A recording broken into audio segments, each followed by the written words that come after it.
نحمده ونصلي على رسوله الكريم. اعوذ باللہ من الشیطان الرجیم. بسم اللہ الرحمن الرحیم. رب اشرح لي صدری ویسر لي امری واحلل عقدۃ من لسانی یفقهوا قولی واجعل لي وزیرا من اہلی. اللہم فقہنا فی الدین. رب زدنی علما. اللہم انی اسألک علما نافعا رزقا طیبا وعملا متقبلا. آمین ثم آمین. السلام علیکم ورحمۃ اللہ وبرکاتہ. تفسیر سورہ البقرہ مدنی صورت ہے. 40 رکوعات، 286 آیات. ترتیب کے اعتبار سے دوسرے اور نزولی اعتبار سے 86ویں 86 نمبر پر نازل ہونے والی صورت یہ صورتوں کا پہلا گروپ ہے. اس گروپ میں ایک مکی صورت سورہ الفاتحہ اور پھر یہاں سے آگے ایک طویل مدنی مواد کا آغاز. سورہ البقرہ کے نام اور اس کی فضیلت کے حوالے سے کچھ احادیث. اس کا نام البقرہ اس قصے کا ذکر جس میں بنی اسرائیل کو قتل کے مقدمے کے فیصلے کے لیے گائے ذبح کرنے کا حکم دیا گیا تھا. حضرت موسیٰ علیہ السلام نے اپنی قوم سے مخاطب ہو کر فرمایا ان اللہ یامرکم ان تذبحوا بقرہ، کہ اللہ تمہیں حکم دیتا ہے کہ گائے ذبح کرو. اور پھر ایک مکالمہ اور ایک واقعہ جو ہے اس کا بیان. اس مناسبت سے اسے سورہ البقرہ کہا جاتا ہے. حدیث مبارکہ کے الفاظ ہیں کہ آپ صلی اللہ علیہ وسلم نے فرمایا ہر چیز کی ایک کوہان ہوتی ہے. The pinnacle of قرآن، سنام القرآن، ہر چیز کی ایک کوہان ہوتی ہے اور قرآن کی کوہان ہے سورہ البقرہ. اور اس میں ایک آیت ہے جو تمام قرآن کی آیات کی سردار ہے اور وہ ہے آیت الکرسی. اللہ سبحانہ تعالیٰ نے اللہ کے رسول صلی اللہ علیہ وسلم نے سورہ بقرہ کو قرآن کی کوہان کہا ہے. کوہان اونٹ کی پشت پر اس کا سب سے اونچے والا حصہ. یہ اس مناسبت سے ہے کہ اس کو پیک آف قرآن کہا جاتا ہے کہ قرآن کے احکامات سورہ البقرہ میں اپنے پورے پیک پر، اپنے پورے عروج پر ہے.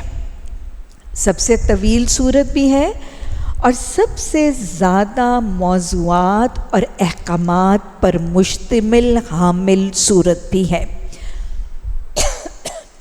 اللہ کے احکامات اس صورت میں اپنے پورے پیک یا عروج پر ہیں. اس حوالے سے اسے قرآن کی کوہان کہا جاتا ہے.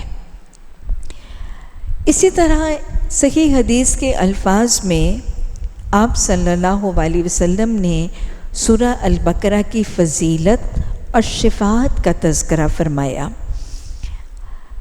فرمایا گیا الزہراوین. کیا مطلب ہے؟ دو چمکدار، دو روشن چمکنے والی.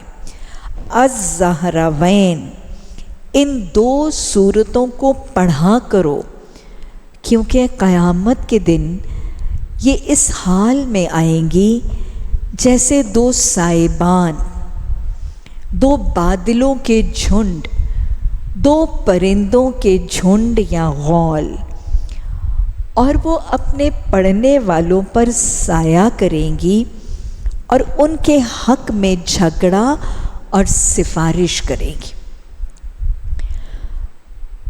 تو اس حدیث میں پھر سورہ البقرہ اور سورہ آل عمران ان دونوں کو ملا کر جو دو نام بتائے جا رہے ہیں، الزہراوین، الغمامتانی الاسودانی، دو سیاہ بدلیاں،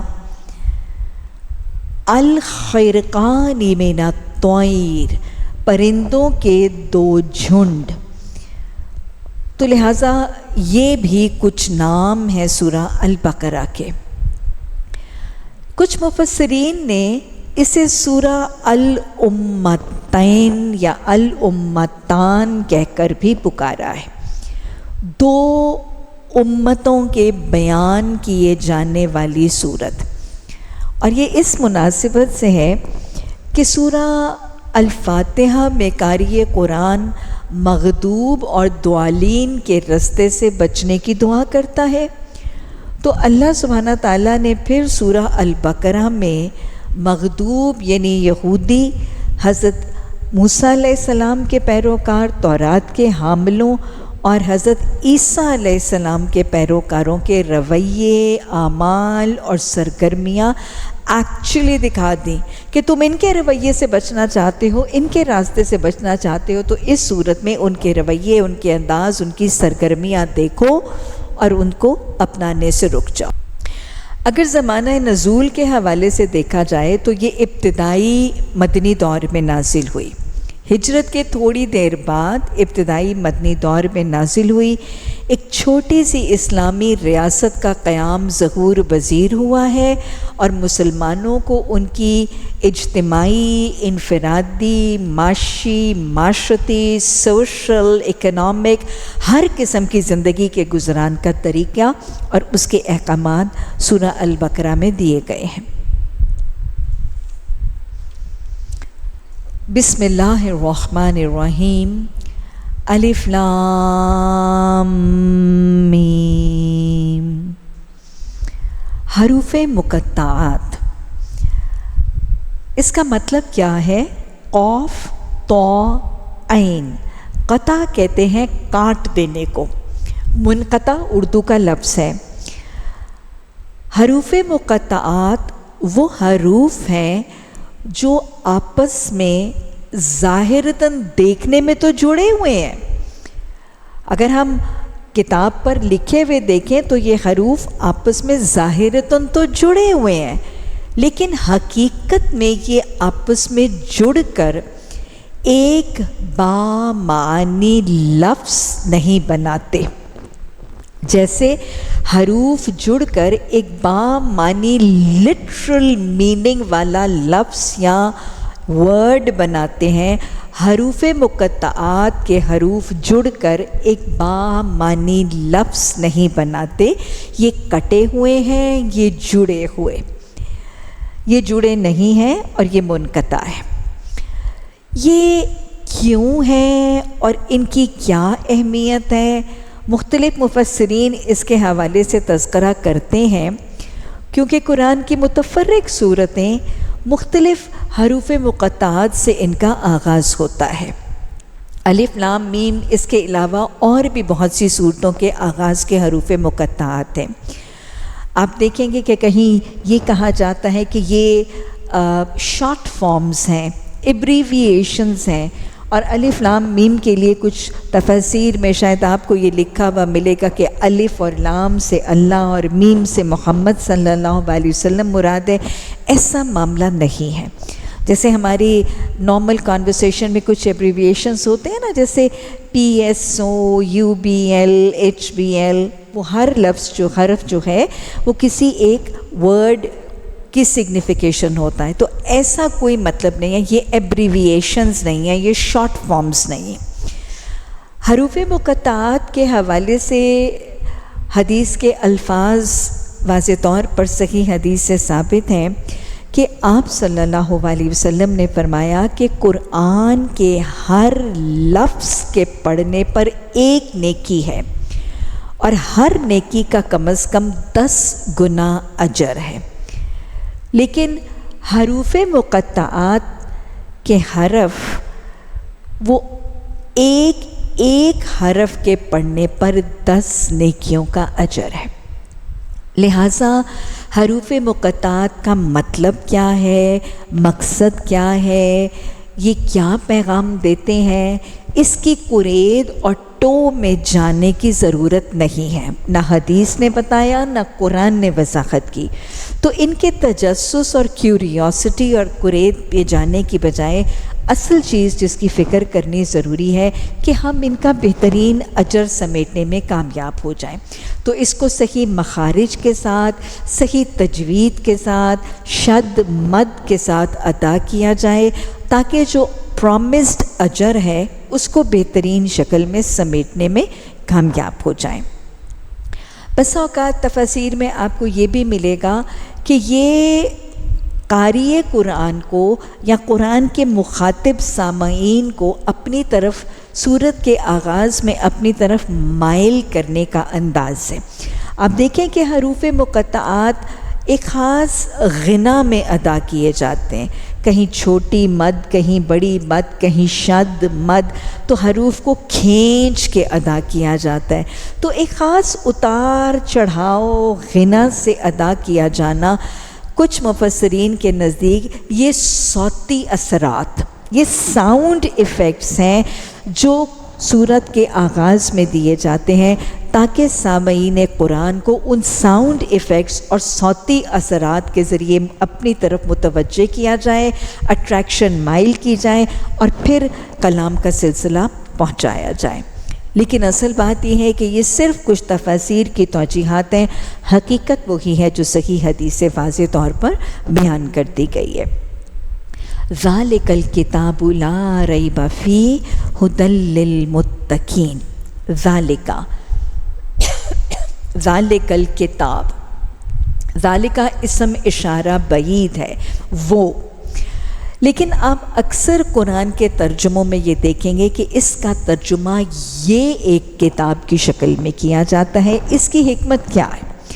اصل مطلب تو یہ ہے کہ وہ ایک کتاب، وہ کتاب جو وحی کی شکل میں نبی مہربان صلی اللہ علیہ وسلم میں مکہ میں مدینہ میں اس دور میں اس علاقے میں آپ کے علاقے سے دور، آپ کے دور سے دور، وہ پچھلے دور میں نازل ہوئی، وہ ایک کتاب ہے۔ لیکن ترجمے میں یہ ایک کتاب کا ترجمہ اس لیے کیا جاتا ہے کہ قاری قرآن اور قرآن کے بعد اور دوری کے تصور کو مٹایا جا سکے۔ جب یہ کہا جاتا ہے یہ ایک کتاب ہے تو قرآن اور قاری قرآن کا ایک قرب، ایک تعلق جو ہے وہ قرب کی وجہ سے زیادہ بہتر شکل میں قائم ہوتا ہے۔ یہ نہیں کہا جاتا وہ ایک کتاب، کوئی ریموٹ سی کتاب، کوئی بھولی ہوئی کتاب، کوئی دور کی کتاب، نہیں، یہ کتاب جو تمہارے ہاتھوں میں ہے، جو تمہارے پاس ہے، جس کو تم پڑھ رہے ہو، تو یہ ایک کتاب کا ترجمہ اس حوالے سے کچھ تفاسیر میں کیا جاتا ہے۔ یہاں پر قرآن کو الکتاب کہہ کر پکارا گیا ہے۔ الکتاب جیسے آپ نے ترجمے میں پڑھ لیا ہوگا، الف لام کے لگنے کی وجہ سے عربی میں وہ لفظ اسم معرفہ، پراپر ناؤن بن جاتا ہے۔ یہ کامن ناؤن یا اسم نکرہ نہیں ہے، یہ کوئی کتاب نہیں ہے، یہ اینی بک نہیں ہے، یہ ایک خاص کتاب ہے، the book, the best book, the only book of its type۔ یہ الکتاب ہے، ایک خاص کتاب ہے، بہترین کتاب ہے۔ حدیث مبارکہ کے الفاظ ہیں کہ خالق کے کلام کو مخلوق کے کلام پر وہی فوقیت حاصل ہے جو خالق کو مخلوق پر۔ اور اللہ نے قرآن میں سورہ یونس میں خود فرمایا یہ الکتاب کا تعارف کرواتے ہوئے کہ یہ کیسی کتاب ہے، وَهُوَ خَيْرٌ مِّمَّا يَجْمَعُونَ، یہ ان تمام چیزوں سے بہتر ہے جو لوگ جمع کر رہے ہیں، کیونکہ یہ کوئی کتاب نہیں ہے، یہ خاص اسپیشل اور دا بیسٹ بک ہے۔ اللہ ہمیں سے اپنے زندگی کے بہترین اوقات، بہترین صلاحیتیں، بہترین محبتیں کرنے کی توفیق عطا فرمائے۔ یہ کتاب ہے یہ کس سوال کے جواب میں اور کس دعا کے جواب میں یہ ذالک الکتاب لا ریب فیہ ہدی کہا گیا ہے؟ ہمیں معلوم ہے کہ قرآن کی آیات میں ربط ہے، قرآن کے رکوعات میں ربط ہے اور تسلسل ہے، اور قرآن کی صورتیں بھی مربوط ہیں۔ اگر دہرا لیں سورہ فاتحہ کے اینڈ میں قاری قرآن نے کیا دعا کی؟ قرآن میں جو پہلی دعا اللہ نے سکھائی وہ کیا ہے؟ اللہ سے اللہ کی حمد و ثنا کرنے، اس کی پاکی بزرگی بیان کرنے، اس کے ساتھ قول و قرار کرنے کے بعد سورہ فاتحہ میں قاری قرآن کیا دعا کرتا ہے؟ اہدنا الصراط المستقیم۔ اس دعا کے جواب میں اللہ فرما رہے تمہیں صراط مستقیم کی تلاش ہے، تم اس ہدایت کے راستے کے متلاشی ہو، تو یہ کتاب لے لو، یہ کتاب لے لو، یہ تمہارے لیے ہدن اور گائیڈنس ٹو جنہ بن جائے گی۔ یہ جو تعلق ہے نا، یوں لگتا ہے جیسے سورہ فاتحہ دعا ہے اور پورا قرآن جواب دعا ہے۔ قرآن میں دعا ہے کہ اللہ ہمیں ہدایت دے، اور اس ہدایت کی دعا کے بعد اللہ پورا قرآن کے طالب علم کو تھما دیتا ہے کہ اے ہدایت مانگنے والے، اے صراط مستقیم کی ہدایت کے طالب، یہ پورا قرآن لے لو۔ میں پھر دہرا رہی ہوں، سورہ فاتحہ دعا ہے اور پورا قرآن جواب دعا ہے۔ اور پھر جو بات ہم نے اس دن سورہ فاتحہ میں کی تھی کہ سورہ فاتحہ سورہ دعا ہے، جب سورہ فاتحہ پڑھ کے دعا کی جاتی ہے تو وہ دعا رد نہیں ہوتی۔ تصدیق ہو گئی؟ ہم نے سورہ فاتحہ پڑھی، ہم نے دعا کی اور دعا قبول ہوئی قرآن کی شکل میں۔ اور پھر اس بات کی بھی تصدیق ہو گئی جو میں نے سورہ فاتحہ کی تفسیر میں آپ کو وہ حدیث سنائی تھی مسلم کی، کہ اللہ سبحانہ تعالیٰ فرماتے ہیں کہ میں نے نماز کو اپنے اور اپنے بندے کے درمیان تقسیم کر دیا ہے۔ بندہ کہتا ہے الحمدللہ، تو اللہ فرماتا ہے میرے بندے نے حمد و ثنا کی۔ بندہ کہتا ہے الرحمن الرحیم مالک یوم الدین، تو اللہ فرماتا ہے میرے بندے نے میری پاکی بزرگی بڑائی شان بیان کی۔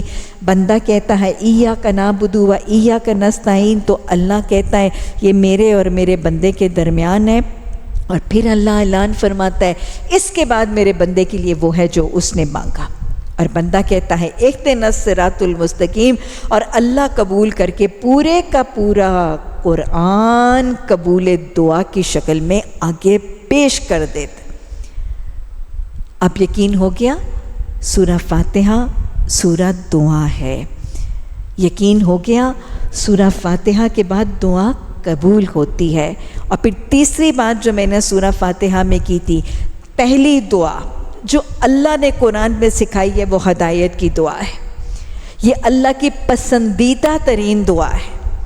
ہدایت کی دعا، اہدنا الصراط المستقیم کی دعا، یہ اللہ کی سب سے پسندیدہ دعا ہے اور اللہ کی سب سے محبوب دعا ہے جو اللہ نے سٹارٹ آف دا قرآن میں سکھائی ہے۔ یہ دعا ہادی رب قبول ضرور کرتا ہے۔ یقین آ گیا؟ اہدنا الصراط المستقیم کی دعا پر اللہ نے ہدایت کا خزانہ قرآن کی شکل میں میرے اور آپ کے حوالے کر دی۔ سورہ فاتحہ کے بعد دعا قبول ہوتی ہے، سورہ فاتحہ قبولیت دعا کا ذریعہ سورہ دعا ہے، اور پھر ہادی رب ہدایت کی دعا کو ضائع نہیں کرتا، ہدایت مانگنے والوں کو ہدایت سے ضرور نوازتا ہے۔ اللہم اہدنا الصراط المستقیم۔ اللہ نے قرآن تھمایا جواب دعا کی شکل میں اور فرمائے کہ یہ قرآن لے لو، یہ تمہارے لیے ہدن بن جائے گا، لیکن شرط لگا دی، یہ قرآن، یہ الکتاب تمہارے لیے ہدن تو بنے گا، ایک گائیڈنس تو بنے گا، لیکن کب بنے گا؟ لا ریب فی، اس میں کیا نہ کرنا؟ اس میں شک نہ کرنا۔ قرآن سے ہدایت لینے کے لیے، تعلق بالقرآن کو ہدایت کا ذریعہ بنانے کے لیے پہلے دن شروع میں اللہ نے شرط لگا دی، اس قرآن سے ہدایت کے موتی خزانے سمیٹنے کے لیے جڑنا چاہتے ہو، کرنا کیا ضروری ہے؟ شک نکال دینا۔ یاد رکھیے گا کسی بھی تعلق میں جب شک کی دراڑ پڑ جاتی ہے نا تو وہ تعلق گرو نہیں کرتا، وہ تعلق فلرش نہیں کرتا، اس تعلق میں محبتیں پنپتی نہیں ہیں اور برانڈ فلرش نہیں کرتا۔ دو بہنوں کے دلوں میں آپس میں شک پڑ جائے، دو ماں بیٹی ہیں ان کے درمیان شک، بیٹی کو شک پڑ جائے کہ اماں فلاں بیٹی کو زیادہ محبت کرتی، برادران یوسف کے دلوں میں شک ہی پڑ گیا تھا نا، کیا محبتوں کا تعلق بڑھا؟ کیا بانڈ گرو کیا؟ میاں بیوی کے درمیان شک کی دراڑ آ جائے رشتہ نہیں چلتا۔ اسی طرح قرآن کے طالب علم، قرآن پڑھنے والے اور اس کے قرآن کے درمیان اگر شک کی دراڑ آ جائے گی تو پھر یہ تعلق بالقرآن مضبوط مستحکم نہیں ہوگا، ثابت قدمی نہیں ملے گی اور ایمان میں اضافے اور ہدایت کا ذریعہ نہیں بنے گا۔ اس لیے شک نکالنا ضروری ہے۔ شک کیسے؟ نبی صلی اللہ علیہ وسلم کے دور میں تو مشرکین مکہ کے، مدینہ کے مخالفین وہ تو شک کرتے تھے، وہ تو شک کرتے تھے اس بات پر کہ پتہ نہیں نبی صلی اللہ علیہ وسلم اللہ کے سچے نبی بھی ہیں کہ نہیں۔ ان کو شک تھا کہ رسول اللہ صلی اللہ علیہ وسلم اللہ کے سچے رسول نہیں ہیں، ان کو شک تھا اور وہ شک کی وجہ سے اعتراضات اور کرٹیسزمز بھی کرتے تھے۔ ان کو شک تھا کہ رسول اللہ صلی اللہ علیہ وسلم نبی نہیں ہے اور وہ نعوذ باللہ ثم نعوذ باللہ من ذالک راتوں کو اہل کتاب کے جو غلام ہیں ان سے ان کی کتابوں کی آیات سن کے نعوذ باللہ ان کو من گھڑت آیات کی شکل میں، قرآن کی شکل میں پیش کرتے ہیں، تو ان کو تو شکوک و شبہات تھے۔ نبی صلی اللہ علیہ وسلم کی رسالت پر بھی شک تھا، قرآن کے من جانب الہی ہونے پر بھی شک تھا، قرآن کی آیات کا وحی کا ذریعہ ہونے پر بھی شک تھا۔ تو ان کو بھی کہا جا رہا ہے کہ لا ریب فی، تم یہ شکوک و شبہات نکالو گے تو تمہیں اس سے ہدایت ملے۔ یہ تو اس دور کے مشرکین کو کہا جا رہا ہے، لیکن قرآن تو ہر دور کے لیے۔ کیا قرآن صرف ان مکہ اور مدینہ والوں سے مخاطب؟ یہ تو قیامت تک لوگوں سے مخاطب ہے۔ آج کے دور میں حاملان قرآن کو جب اللہ کہتا ہے لا ریب فیہ ہدی، کہ تم اس میں شک نہ کرنا، تو مجھے آپ کو کسی ایک بھی کلمہ گو کو یہ شک نہیں ہے کہ یہ سچے رسول صلی اللہ علیہ وسلم پر پوری صداقت اور امانت سے اتارا گیا ہے اور یہ بالکل محفوظ ہے اور یہ اللہ کا کلام ہے۔ کسی کو ہے شک؟ کسی کو بھی شک نہیں ہے۔ کسی قرآن کو ماننے والے کسی کلمہ گو کو یہ شک نہیں ہے کہ یہ اللہ کا کلام ہے اور یہ کہ یہ غیر محفوظ ہے، کوئی شک۔ تو پھر یہ لا ریب مجھ سے اور آپ سے اور مسلمانوں سے کیا کہہ رہا ہے؟ میں آپ کو بتاؤں کیا کہہ رہا ہے؟ اصل بات یہ ہے کہ شیطان عدو مبین، جس کے پڑھنے، جس تلاوت سے پہلے جس کے خلاف ہم پناہ مانگتے ہیں نا اعوذ باللہ، یہ شیطان، اس شیطان نے قرآن پڑھنے والوں کے دلوں میں صرف شک نہیں بلکہ بہت سے لوگوں کے دلوں میں تو یقین تک یہ چیز دلوں میں ڈال دی اور یہ خیال القا کر دیا کہ اگر اس کو پڑھو گے اور اس کے احکامات کے مطابق اپنی زندگی کو بدل دو گے اور اس کے رنگوں کے مطابق اپنی زندگی کے خاکوں کے رنگ پورے کے پورے بھر لو گے تو پھر تمہیں کچھ نقصان ہوں گے، تمہیں سوشلی، سائیکولوجیکلی، معاشرتی سطح پر تمہیں کچھ نقصان ہوں گے اور یہاں تمہارے ہاتھ سے کوئی فائدے چلے جائیں گے، تمہارے کاروباروں میں، تمہاری تجارتوں میں، تمہارے تعارف میں، تمہاری شہرت میں، تمہاری ناموری میں، تمہاری کامیابیوں میں، تمہاری ترقیوں میں، تمہاری سکسیسز میں تمہیں کچھ نقصان اٹھانے پڑیں گے۔ اگر تم پورے کے پورے اس کے احکامات کے مطابق عمل کرو گے تو یا تو تمہیں نقصان اٹھانے پڑیں گے اور یا تم بہت سے فائدوں سے محروم رہ جاؤ۔ یہ شک نکالنا ضروری ہے۔ آج ابتدائی نشست میں اس ہدایت نامے سے جڑتے وقت یہ شک ہر قرآن کے شاگرد کو اپنے دلوں سے کھرچ کے نکالنا ضروری۔ اگر کوئی شک ہے تو اس شک کو اپنے دلوں سے نکال دیجیے، اس شک کو دلوں سے نکال دیجیے۔ چلے میں سب کو ٹائم دیتی ہوں، 1 منٹ لینا ہے، 2 منٹ لینا ہے، جتنا وقت لینا ہے لے لیجیے، لیکن یہ شک اور شبہ نکال دیجئے کہ اس پر عمل کرنے سے مجھے کوئی نقصان نہیں ہوگا، اس پر عمل کرنے سے میں کسی فائدے سے محروم نہیں ہوں گی۔ کھنگالیں اپنے اپنے دلوں کو، کھرچیں ہر قسم کے شکوک و شبہات۔ ہاں جی، نکل گیا، یقین ہو گیا۔ یہ یقین کامل جب تک نہیں ہوگا کہ اس پر عمل کرنے والے ہی اولئک هم المفلحون ہیں، فلاح پانے والے، کامیابی اور سکسیس اچیو کرنے والے، اس پر عمل کرنے والے، اور اس کو چھوڑنے والے اولئک هم الخاسرون، اولئک هم الاخسرون، سب سے زیادہ خسارہ پانے والے۔ جب تک یہ حقیقت دل میں راسخ نہیں ہو جائے گی اور وہ شک اور شبہ دل سے خارج نہیں ہو جائے گا، تب تک اللہ کہتا ہے کہ تمہارے لیے ہدایت نامہ نہیں بنے گا۔ یہ شرط ہے قرآن سے ہدایت کی۔ اللہ ہمیں شکوک و شبہات سے بچائے۔ اللہ نے قرآن میں اسی لیے فرمایا ہے فَلَا تَكُونَنَّ مِنَ الْمُمْتَرِينَ، تم شک کرنے والوں میں نہ بننا۔ اور حدیث میں آتا ہے، آپ نے فرمایا شک اور ریب سے بچو، اسی نے پچھلوں کو ہلاک اور برباد کیا تھا۔ اللہ ہمیں پختہ یقین اور ایمان عطا فرمائے۔ اللہ نے فرمایا کہ یہ الکتاب لے لو، اس میں شک نہ کرنا، یہ تمہارے لیے ہدایت بن جائے گی۔ اور پھر آیت نمبر 2 کے اختتام میں ایک اور شرط ہدایت کے لیے بتا دی گئی کہ یہ سب کے لیے بھی ہدایت نہیں بنے گی، بلا شک اور شبہ جو اس کو تھامیں گے ہدایت تب ملے گی للمتقین، اگر تقویٰ کرو گے، خوف خدا سے زندگی گزارو گے تو پھر تمہیں اس سے ہدایت ملے گی۔ قرآن سے ہدایت کے لیے دوسری شرط، لا ریبہ کے بعد دوسری شرط ہر قرآن کے شاگرد کو آج ابتدائی نشست میں بتائی جا رہی ہے۔ تم اس کے ساتھ ہدایت کی طلب کے لیے جڑ رہے ہو، تم اس کے ساتھ گائیڈنس کے لیے جڑ رہے ہو۔ ایک تو شکوک و شبہات کو دلوں سے نکالو، اور دوسرے اپنے دلوں کا محاسبہ کرو کہ تمہارے دلوں میں تقویٰ ہے کہ نہیں۔ جس کے دل میں تقویٰ ہوگا، جو متقی اور پرہیزگار ہوگا، اس کو قرآن سے ہدایت ملے گی۔ تقویٰ کیا ہے؟ خوف خدا، اللہ سے ڈر جانا، اللہ سے ڈر جانا، بچ جانا، پرہیزگاری کے ساتھ زندگی گزارنا تقویٰ اور خوف خدا ہے۔ اللہ کی ناراضگی، اللہ کے حساب کتاب، اس کے سوال جواب، اس کی پوچھ گچھ، اس کے عذاب، اس کے سزا جزا سے ڈر جانا، نامہ اعمال کے کھلنے، نامہ اعمال کے تلنے سے ڈر جانا، اس کے سامنے کھڑے ہونے کا، وَلِمَنْ خَافَ مَقَامَ رَبِّهِ جَنَّتَانِ، اس کے سامنے کھڑے ہونے سے ڈر جانا، یہ تقویٰ ہے۔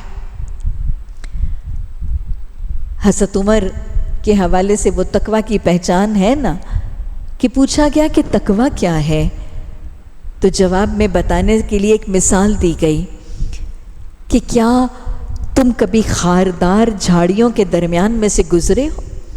یعنی ایک جھاڑیاں ہوں جن کے اوپر بہت سے کانٹے ہوں، تھورنی بشز والی جھاڑیوں کے درمیان سے تم کبھی گزرے ہو؟ تو تم کیسے گزرتے ہو؟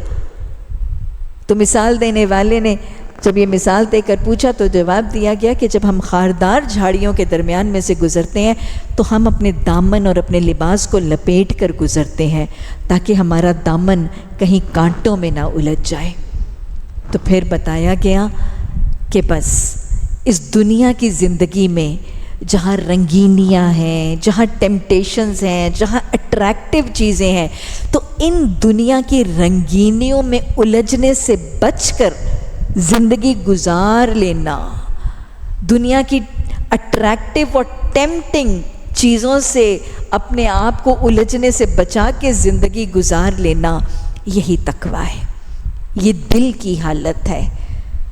اللہ کے رسول صلی اللہ علیہ وسلم سے پوچھا گیا تھا کہ تقویٰ کہاں ہوتا ہے، تو آپ نے اپنے قلب مبارک کی طرف اشارہ کر کے 3 دفعہ فرمایا تھا، تقویٰ ہاں ہونا، تقویٰ ہاں ہونا، تقویٰ ہاں ہونا۔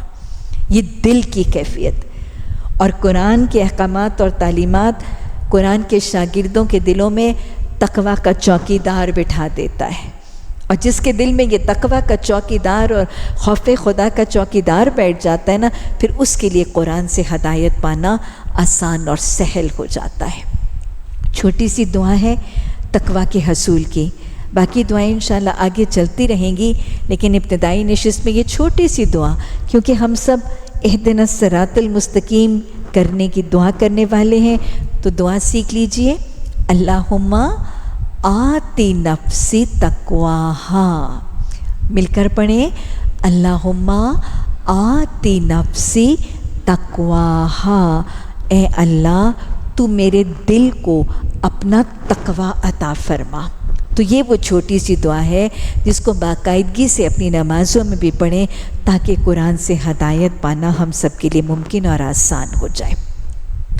یہ بتانے کے بعد کہ یہ بیسٹ کتاب لے لو، یہ تمہارے لیے گائیڈنس ٹو جنہ ہے، ہدن ہے، 2 کام کرنا، ایک تو تقویٰ کرنا اور شک نہ کرنا.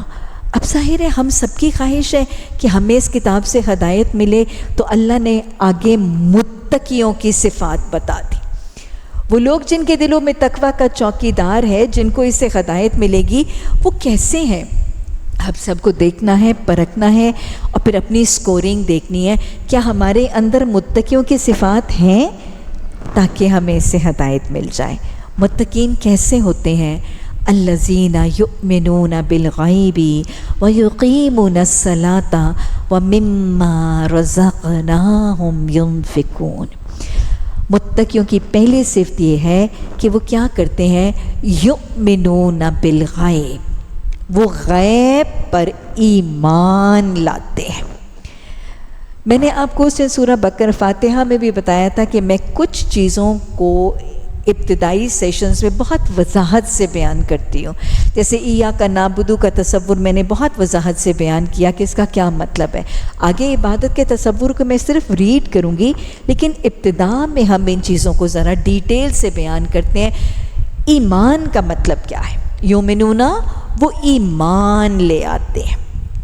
ایمان کا کیا مطلب ہے اور ایمان کا کیا تقاضا ہے؟ ایمان کا روٹ ورڈ حمزہ میم نون ہے. ایمان کا مطلب ہے مان لینا، ایکسیپٹ کر لینا. To accept is to believe. مان لینا ایمان لانا ہے، اور مان لینے سے امن آ جاتا ہے. حمزہ میم نون اس کا روٹ ورڈ ہے. تو جو شخص مان لیتا ہے نا، اس کی زندگی میں امن آ جاتا ہے. آپ دیکھیں کائنات میں کتنا امن ہے. کائنات میں سورج، چاند، ستارے، ہوائیں کیا آپس میں لڑتی اور جھگڑتی نظر آتی ہیں؟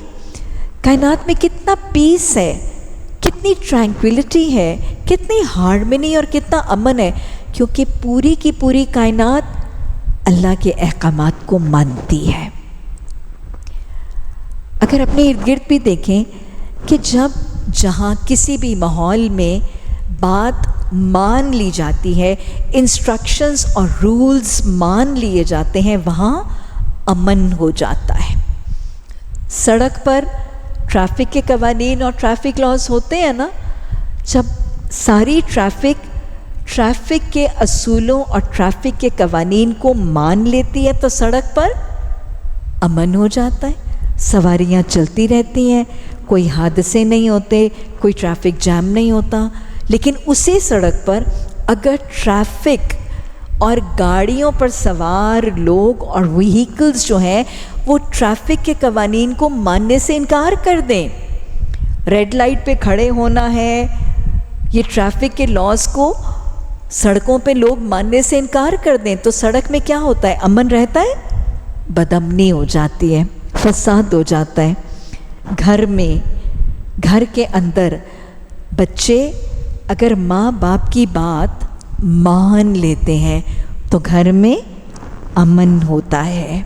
اسی طرح ازواجی تعلقات میں، میرٹل ریلیشن شپس میں اگر بیوی شوہر کی بات مان لیتی ہے تو گھر میں امن ہوتا ہے.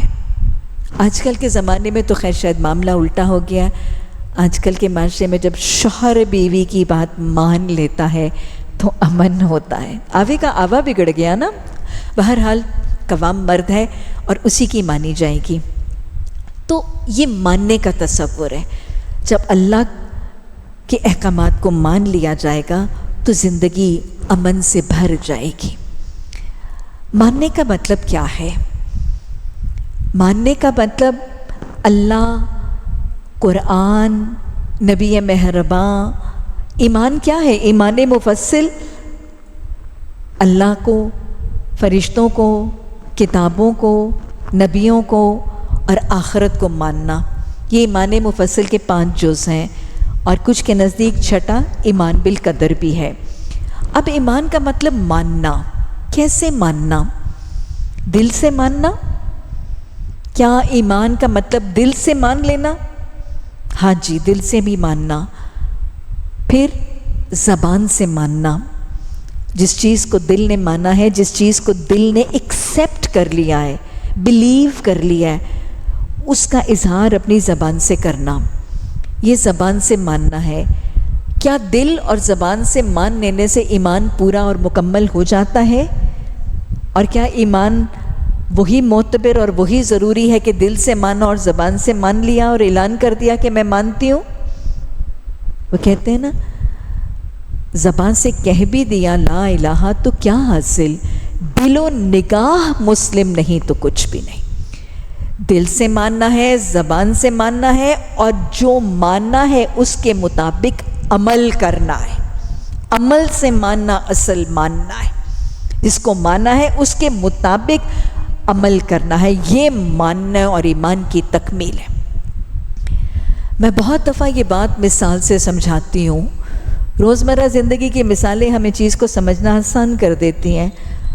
آپ دیکھیں کہ ایک ماں بیٹے کا معاملہ، والدہ بیٹھی ہیں اور اپنے جوان بالغ بیٹے کو کہہ رہی ہیں بیٹا اٹھو نماز پڑھ لو۔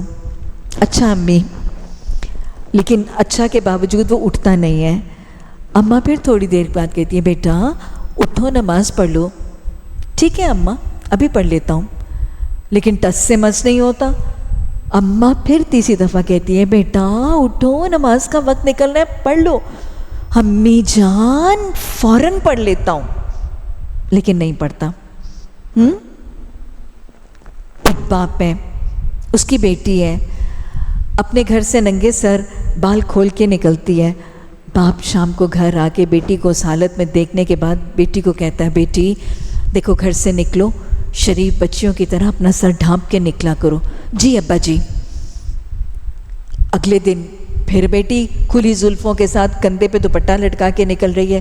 باپ اگلے دن پھر کہتا ہے بیٹی میں نے تمہیں کہا تھا اپنے سر کے دوپٹے کو اوڑھنے کو سر پہ لے کر اپنے سر کو ڈھانپ کے نکلا کرو۔ اچھا ابا جان، بالکل ویسے ہوگا جیسے آپ نے کہا۔ پھر تیسرے دن وہی حال۔ باپ پھر شام کو بیٹی میں نے تمہیں دوپٹہ اوڑھنے کا کہا تھا، اپنے سر پہ دوپٹہ۔ ابا جان پیارے ابا جان، آپ پر جان بھی قربان، میں ایسے ہی کروں گی۔ لیکن پھر اب مجھے بتائیں، یہ ماں باپ، یہ والدہ اور یہ والد جب اپنے گھر میں آپس میں اکٹھے بیٹھیں گے اور اپنے بچوں کے رویوں کا تبصرہ کریں گے تو یہ ماں باپ کیا کہیں گے؟ بڑے اوبیڈینٹ بچے ہیں ہمارے، بڑی بات مانتے ہیں ہمارے۔ حالانکہ وہ دل سے بھی مان رہے تھے اور زبان پہ تو وہ فریفتہ ہو کے امی جان آپ پہ قربان، ابا جان آپ پہ جان قربان کہہ کے مان، لیکن عمل نہیں تھا۔ یہ ماں باپ کیا کہیں گے؟ انتہائی نافرما بردار ہے، ٹوٹلی ڈس اوبیڈینٹ ہے، مان کے نہیں دیتے یہ ہماری بات۔ سمجھ میں آیا؟ تو جب اللہ قرآن کے احکامات دیتا ہے تو اس قرآن کو چومنے والے، اس قرآن سے محبتیں کرنے والے، محبتوں کا دعویٰ اور اقرار کرنے والے، لیکن اس قرآن کے احکامات کے مطابق عمل نہ کرنے والوں کے لیے بھی اللہ قیامت کے دن میں یہ نہیں کہے گا کہ یہ ایمان لانے والے۔ اب ایمان کا تصور سمجھ آئے؟ ایمان کیا ہے؟ ایمان اللہ کو ماننا اور اللہ کی ماننا، قرآن کو ماننا اور قرآن کی ماننا، نبی مہربان صلی اللہ علیہ وسلم کو ماننا اور ان کی حدیث اور سنت کی مان کر اپنی زندگی کے خاکوں میں رنگ بھاننا، یہ ایمان ہے۔ ایمان دل، زبان اور عمل کا اظہار ہے۔ اور ایمان کیسا؟ ایمان بالغیب۔ غیب کس کو کہتے ہیں؟ غیب ہر اس چیز کو کہتے ہیں جسے ایک شخص اپنے حواس خمسہ سے، اپنی سینسز سے محسوس نہیں کر سکتا۔ حواس خمسہ 5 ہے نا، آنکھوں سے دیکھنا، سائٹ، ناک سے سونگھنا، اسمیل، زبان سے چکھنا، ٹیسٹ، کانوں سے سننا، ہیئرنگ، اور ہاتھوں سے چھونا اور ٹچ کرنا۔ اس ٹچ میں ہمیں temperature, pressure, proprioception in the sense کہ ہمیں اس کا ٹھنڈا گرم ہونا، اس کا نرم سخت ہونا، اس کا گول یا تکونا یا بیضوی ہونا، یہ ہمیں چھونے سے سب پتہ چلتا ہے۔ یہ ہماری 5 حواس خمسہ یا 5 سینسز ہیں۔ ایمان کیسا معتبر ہے؟ اللہ کو کیا ہم دیکھ سکتے ہیں، چھو سکتے ہیں، سن سکتے ہیں؟ کوئی حواس خمسہ میں سے کسی ایک ذریعے سے ہم اللہ کے بارے میں انفارمیشن گیدر کر سکتے ہیں؟ نہیں۔ اللہ پر ایمان، ایمان بالغیب ہے۔ قرآن پر ایمان، یہ قرآن ہم ڈائریکٹلی چھو بھی رہے ہیں، دیکھ بھی رہے ہیں، لیکن یہ وہ قرآن جو وہی نبی مہربان صلی اللہ علیہ وسلم پر نازل ہوتی تھی، قرآن کی آیات، نہ ان کو دیکھ سکتے تھے، نہ چھو سکتے ہیں، نہ اس کا احاطہ کر سکتے ہیں۔ فرشتے، آخرت، یہ سب چیزیں کیا ہیں؟ یہ وہ ساری چیزیں ہیں جن کو کوئی شخص اپنے حواس خمسہ یا 5 سینسز کے ساتھ محسوس نہیں کر سکتا۔ اس لیے ایمان وہی معتبر ہے، یؤمنون بالغیب۔ تو قرآن سے ہدایت پانے والے متقیوں کی پہلی صفت ہے کہ وہ ایمان لاتے ہیں۔ اچھا، ایمان لانے کے بعد کیا کرتے ہیں؟ ایمان لا کے بیٹھ جاتے ہیں اور تکیہ لگاتے ہیں اور اپنے ایمان پر مطمئن ہوتے ہیں کہ اب ہم آمنا کہیں گے اور جنت میں داخل ہو جائیں گے؟ نہیں۔ کیا کرتے ہیں ایمان کے بعد؟ یقیمون الصلاۃ، نماز پڑھتے ہیں؟ نہیں۔ یہ بڑا سا لکھ لیجئے، قرآن میں اللہ سبحانہ و تعالی نے جس چیز کا حکم سب سے زیادہ دیا ہے وہ نماز کا ہے۔ کتنی دفعہ؟ 700 times ان قرآن، 700 دفعہ قرآن میں اللہ سبحانہ تعالیٰ نے نماز کا حکم دیا ہے، اور نماز کا اور زکوٰۃ کا اکٹھا 70 دفعہ دی۔ کیوں؟ کیونکہ نماز الصلاۃ عماد الدین، دین کا ستون ہے۔ بنی الاسلام علی 5 ستونوں میں سے ایک بنیادی ستون ہے۔ الصلاۃ مفتاح الجنہ، جنت کی کنجی ہے۔ اور پھر قیامت کے دن کا پہلا سوال، اللہ کے حقوق کے بارے میں جب پہلا سوال ہوگا تو نماز کا ہوگا۔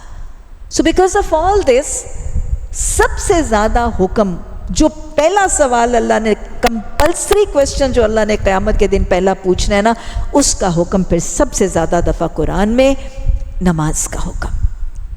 اور یہ بات شرح صدر ہو کے ذہن نشین کر لیجئے کہ اللہ نے قرآن میں جہاں پہ بھی نماز کا حکم دیا ہے، کہیں پہ بھی نماز کو پڑھنے یا نماز کو ادا کرنے کا حکم نہیں، نماز کو قائم کرنے کا حکم ہے، نماز کو اسٹیبلش کرنے کا حکم ہے، نماز کو قائم کرنے کا حکم ہے۔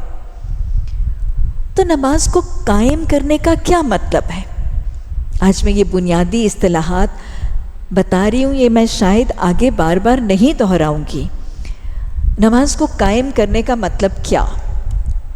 اکثر تفاسیر میں صحیح حدیث کا حوالہ دے کر نماز کا قیام مردوں کے لیے با جماعت نماز کا اہتمام ہے، مردوں کے لیے با جماعت نماز کا اہتمام، ان کے لیے اقیموا الصلاۃ کا حکم ہے۔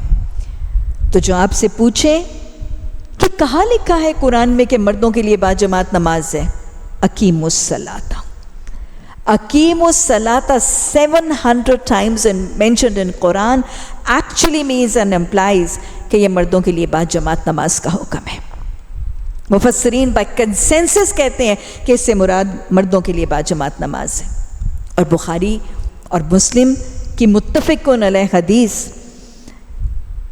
راوی فرماتے ہیں کہ نبی صلی اللہ علیہ وسلم مسجد میں تھے، اذان پکاری گئی، اقامت پکاری گئی، اور آپ صلی اللہ علیہ وسلم نے فرمایا میرا دل چاہتا ہے کہ میں اپنی جگہ امامت کے لیے کسی اور کو کھڑا کر دوں اور خود ایک انگارہ لے کر جاؤں اور ان گھروں کو آگ لگا دوں جن میں مرد بغیر کسی عذر کے بعد جماعت نماز کے لیے حاضر نہیں ہوتے۔ تو یہ تشریح ہے اقیموا الصلاۃ کی، مردوں کے لیے با جماعت نماز، جو بخاری کی ایک حدیث میں 25 گنا ایک جگہ 27 گنا زیادہ اجر و ثواب کا ذریعہ ہے، لیکن یہ حکم خدا بندی ہے، فریضہ دین ہے، اور مردوں کے لیے فرض نماز با جماعتی ہے۔ اقیموا الصلاۃ اس کے علاوہ ایک وسیع عمل کا دائرہ ہے، ایک بہت ہی ایکسٹینسو دائرہ کار ہے نماز کو اسٹیبلش کرنا۔ آفرنگ صلاح نہیں ہے، اسٹیبلشنگ صلاح۔ وہ وسیع مفہوم کہاں سے شروع ہوتا ہے اور کہاں تک جاتا ہے؟ نماز کا انتظار کرنا، نماز کا انتظار کرنا، یہ اقیموا الصلاۃ کا پہلا مرحلہ ہے۔ مؤذن اذان پکارے تو اس کا جواب دینا، اس کے بعد کی مسنون دعائیں پڑھنا، اذان کے بعد اہتمام سے نماز کی تیاری وضو اور ساتر لباس سے کرنا، اسٹیبلش کی جا رہی ہے نا، نماز کا انتظار ہے، پھر نماز کی اچھی سی تیاری ہے، وضو کے ساتھ، ساتر لباس کے ساتھ، صاف ستھرا خاموش پرامن ماحول، اس کو تلاش کرنا۔ یہ اقیموا الصلاۃ کا بالکل ایک انیشل مرحلہ ہے۔ پھر جب نماز شروع ہو جاتی ہے تو پھر اقیموا الصلاۃ کیا ہے؟ نماز کو قائم کرنا، وائل آفرنگ صلاح، اور نماز پڑھتے وقت نماز کو قائم کرنے کا مطلب یہ ہے کہ نبی صلی اللہ علیہ وسلم کی سنت کو قائم کیا جائے۔ آپ نے جیسے تکبیر کہی، آپ نے جیسے قیام کیا، آپ نے جیسے رکوع سجود، جو حدیث کے الفاظ ہیں صلو کما رأیتمونی اصلی، تم نماز ویسے پڑھو جیسے تم نے مجھے پڑھتے ہوئے دیکھا، تو یہ نماز کا قائم کرنا ہے کہ سنتوں کو قائم کیا جائے۔ نماز کے پڑھتے وقت نماز کا قائم کرنا یہ ہے کہ دل، نگاہ، ہاتھ، پاؤں، زبان، جسم کا ایک ایک عضو اپنی مقصود جگہ پر قائم ہو۔ ہاتھ اپنی جگہ پر قائم ہے، پاؤں اپنی جگہ پر قائم ہے، نہ کھجا رہے ہیں، نہ ہلا رہے ہیں، نہ چل رہے ہیں، نہ بول رہے ہیں۔ دل بھی وہیں پر ہے جہاں نمازی ہے، دل گھوم نہیں رہا دنیا بھر کی سوچیں، دنیا بھر کی خواہشیں، دنیا بھر کی پلاننگز۔ دل بھی وہیں قائم، زبان بھی وہیں قائم، نگاہ بھی وہیں قائم، ہاتھ پاؤں بھی وہیں پہ قائم۔ یہ سنت کے طریقے کے مطابق ضبط نفس، زبان اور دل اور جسم کے ایک ایک عضو کے کنٹرول کے ساتھ نماز ادا کرنا، یہ قائم کرنا ہے۔ اس طرح نماز ادا کرنے کے بعد جب سلام پھیر لیا تو کیا نماز قائم ہو گئی؟ ابھی بھی قائم نہیں ہوئی، ابھی بھی قائم نہیں ہوئی۔ میں آپ کو بتاؤں، نماز کو قائم کرنا نماز کی ادائیگی سے پہلے اور نماز کی ادائیگی کے دوران جو قائم کرنے کے مراحل ہیں وہ نسبتاً آسان ہے۔ نماز کے سلام پھیرنے کے بعد جو قائم کرنے کے مرحلے، اصل مشکل مرحلے تو سلام کے بعد شروع ہوتے ہیں نماز کے قیام۔ سلام پھیرنے کے بعد نماز کو قائم کرنے کا مطلب کیا ہے؟ کہ وہ وعدے جو نماز میں اللہ کے ساتھ کیے تھے نا، سورہ فاتحہ میں پڑھے تھے نا، قبلہ رو ہو کے ہاتھ باندھ کے نگاہیں جھکا کے فرما برداروں کی طرح کیا وعدہ تھا؟ ایاک نعبد و ایاک نستعین۔ تشہد میں بیٹھ کے شہادت کی انگلی اٹھا کے اشہد ان لا الہ الا اللہ، اللہ میرے اخلاق، میرے معاملات، میرے لباس، میری خوشیاں، میری غمیاں، میری شادیاں، میرے بیاہ گواہی دیں گے کہ میں قرآن پڑھنے والا ہوں، میں قرآن کا حامل ہوں۔ یہ وعدے ہیں، ان وعدوں کو نبھانا ہے، ان وعدوں پر قائم رہنا ہے، اللہ کی بندگی، اللہ کی اطاعت پر قائم رہنا ہے۔ یہ اقیم الصلاۃ ہے۔ یہ نماز کے دوران کے قیام سے مشکل ہے نا، پھر نماز کے سلام کے بعد اقیم الصلاۃ یہ ہے کہ وہ رویہ جو نماز نے ہمیں سکھایا، عاجزی کا، انکساری کا، اپنی پیشانی، اپنا ناک تک زمین پہ ٹیک دیا، تکبر کی نفی سکھا رہی ہے نا نماز، اللہ کے آگے عاجزی سے جھکنا سکھا رہی ہے نا نماز۔ تو اقیم الصلاۃ کا مطلب یہ ہے کہ اپنی عملی زندگی میں بھی عاجزی رہے، انکساری رہے، تکبر، گھمنڈ، غرور کا شائبہ بھی نہ ہو، یہ اقیم الصلاۃ ہے۔ اقیم الصلاۃ یہ ہے کہ وہ نماز جس میں اللہ کے آگے جھک جا رہی تھی، اللہ کے آگے اپنا سر جھکا رہی تھی،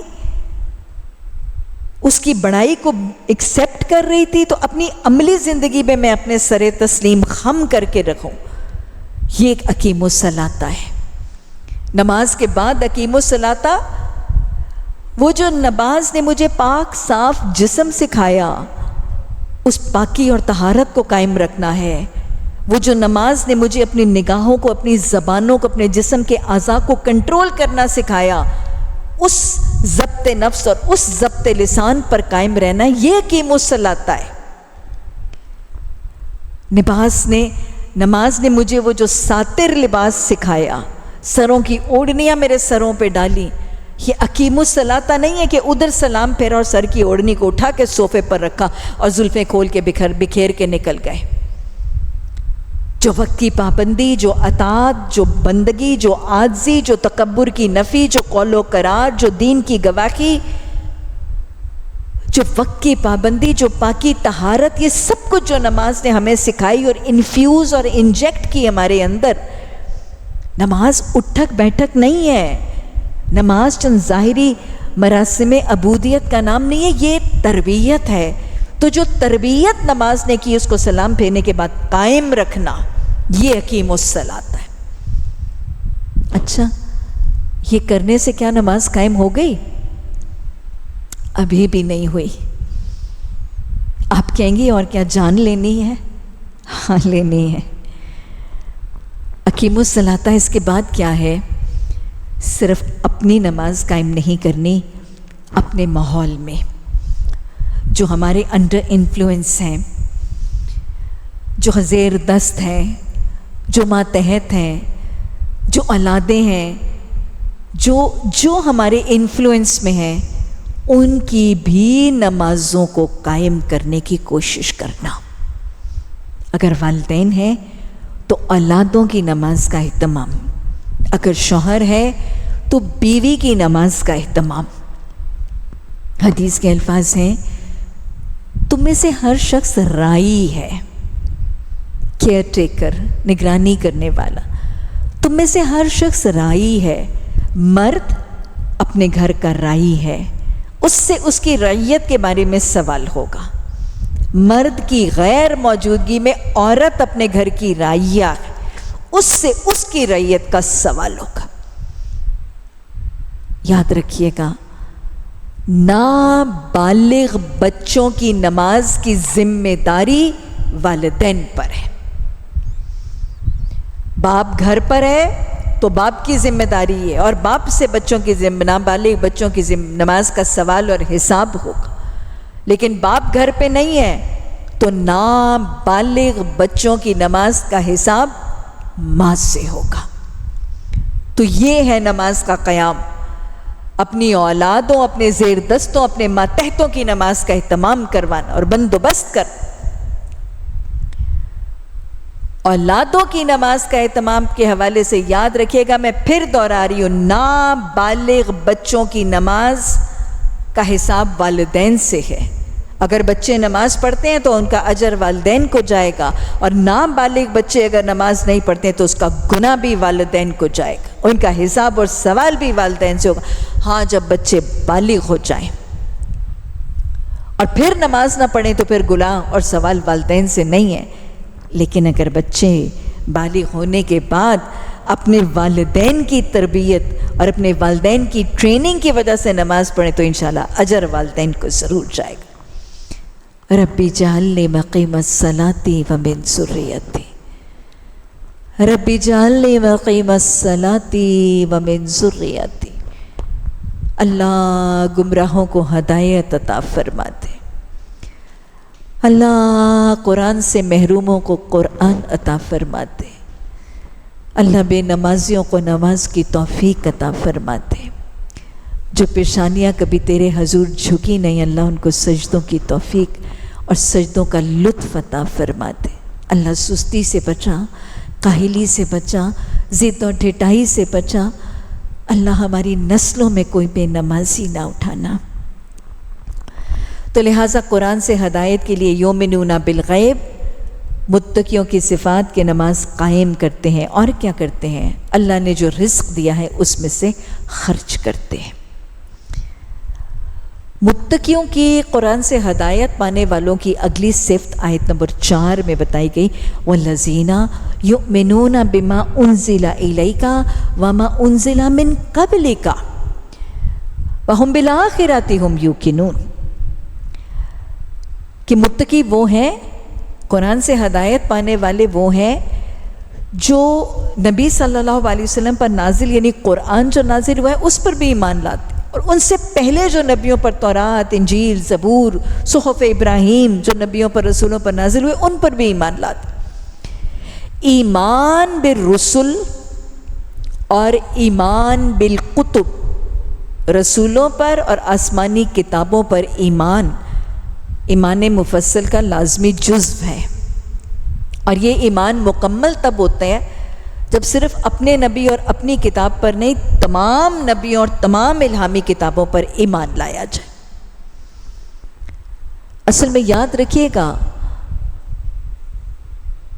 دین میں تنگ نظری نہیں ہے، اللہ واسع ہے، نبی صلی اللہ علیہ وسلم وسیع النظر تھے، وسیع القلب تھے، کشادہ نگاہ تھی، اس لیے مومن کے دل کے اندر بھی تنگی نہیں ہوتی، مومن تنگ نظر نہیں ہوتا، مومن تنگ دل نہیں ہوتا۔ ایمان نگاہوں میں بھی وسعت پیدا کرتی اور ایمان دلوں میں بھی وسعت پیدا کرتی۔